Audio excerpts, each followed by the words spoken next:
So the Diversity and Resiliency Institute of El Paso has an anti-racism training that's virtual. So it allows participants to learn at their own pace. Granted, it also has a time limit. So once you register, you got about until the end of the month to finish out this training, right? So there's 3 modules within this training, about 2 hours of content in each one. That doesn't mean you have to finish it in 2 hours. You just know that it's about 2 hours amount. So along with this, you also have the opportunity to talk with other people in their forums about the things that you're learning, maybe something that shocked you, maybe something that you may have noticed in the past, but you hadn't really thought about it until now, or in that way that they had described it. And there's also quizzes at the end of each module just to make sure that you're grasping the content of each of those things. So it's not one of those things where it's going off of the faith system. You have to actually answer the questions before you're moving on. Yeah, so I thought that was pretty cool, and I jumped right into that. Great, thank you. And I believe, Dr. Sharona, you also participated in this training. Would you or Gabby share a little bit about how it was impactful for you? I think there may have been other people here. I don't know if anyone, there were about 6 of us who did it back in August, and we met and spoke a little bit about that.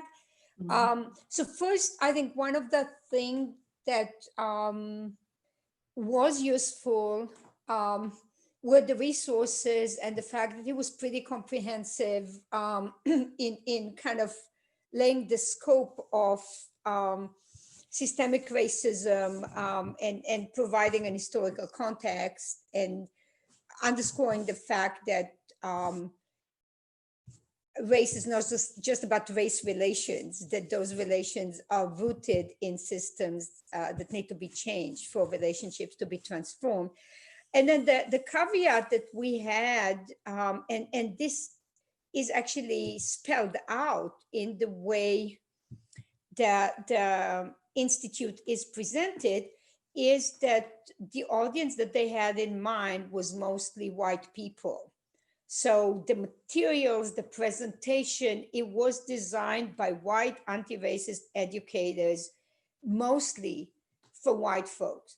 So, and this was something that we felt is important to underscore. And as we're looking at resources that are not one size fits all, that's what stood up to me. Yeah, I would agree with that. I think that one thing that was great about this training, that was surprising actually to me, was that it also included different perspectives rather than just black and white.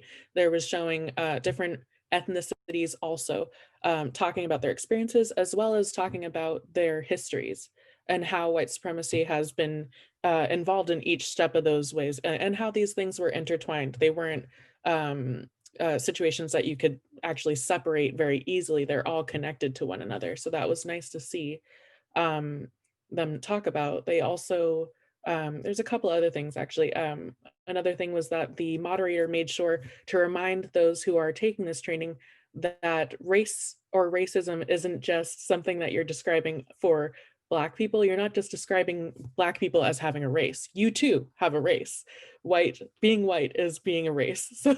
So it's not necessarily a matter of it making it about race just when Black people talk about it. You're making it about race every day because you have a race. It's just, you can't avoid that.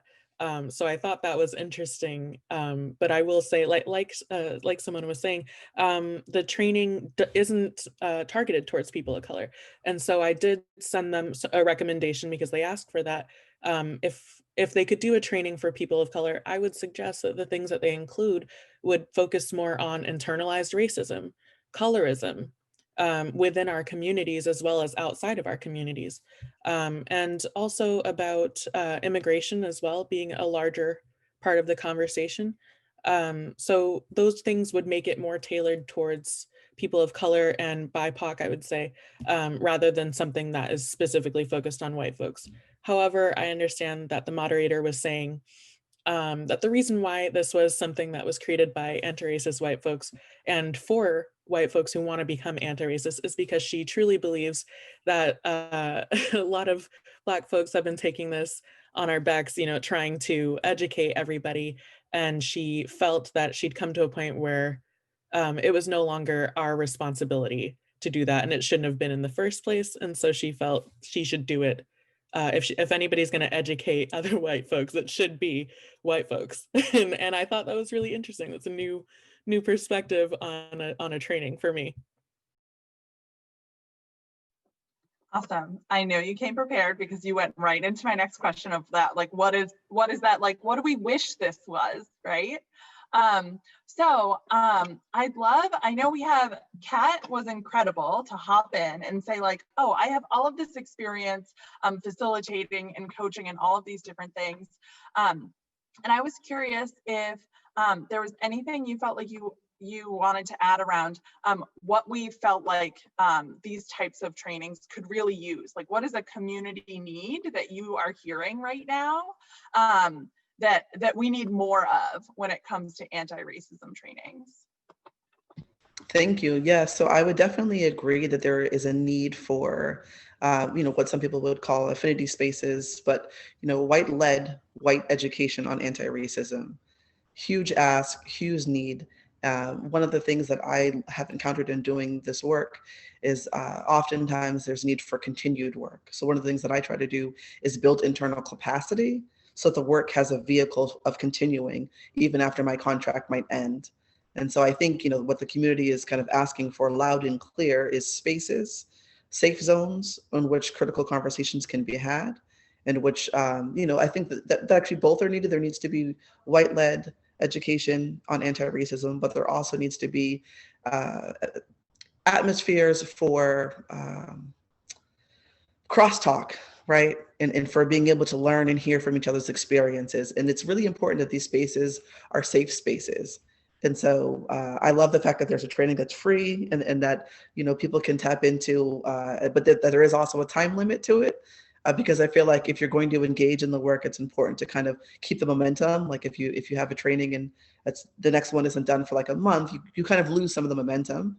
And I don't want to say the urgency, but it's something I took from this woman, Mama Carol in New Orleans, and aligning the head, the heart, and the gut, right? So some of that heart-gut connection gets lost when you allow too much space to go by. And it's really important for people who may tend to shy away from the work because of how uncomfortable it is or how unusual it feels, who are less accustomed to dealing with this on a regular basis, that there are spaces for them to continue to engage in the conversations and continue to peel back the layers, because anyone who does DEI work understands that there are many layers. It's complex. It took a long time to get to where we are today, and it's going to take us a long time to kind of unravel this. So that's what I would add.